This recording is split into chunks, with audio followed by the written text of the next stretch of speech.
ఈ రోజు మనం గుంటూరు జిల్లా తాడేపల్లి మండలం కొంచెనపల్లి గ్రామంలో ఉన్నామండి. ఈ రైతు రసాయన ఎరువులను కంప్లీట్ గా మానేసి సేంద్రియ పద్ధతులను ఉపయోగించి జామ తోటను పండిస్తున్నారు.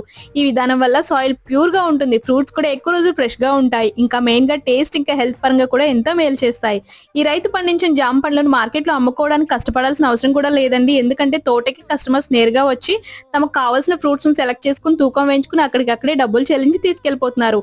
ఈ ప్రాసెస్ వల్ల మీడియేటర్స్ లేకుండా నేరుగా రైతుకి న్యాయమైన ధర లభిస్తుంది. ఈ తోట ప్రత్యేకత ఏంటంటే చెట్లు చాలా తక్కువ ఎత్తులో జామకాయలను విరక్కాస్తాయి. ప్రతి చెట్టుకి గుత్తులు గుత్తులుగా ఎంతో తీపిగా, రుచికరంగా, ఆరోగ్యకరంగా ఉండే జామ పండ్లు తయారవుతాయి. రసాయన ఎరువుల వల్ల వచ్చే ఎలాంటి ప్రాబ్లమ్స్ లేకుండా ఇవి కంప్లీట్ ఆర్గానిక్ ఇంకా హెల్దీ. ఇలాంటి సేంద్రియ వ్యవసాయ విధానాలు నేరుగా చెట్ల నుంచి కస్టమర్స్ కి అమ్మడం లాంటి మోడర్న్ ఫార్మింగ్ ఐడియాస్ కు మన రైతులకి ఎంతో ప్రోత్సాహం.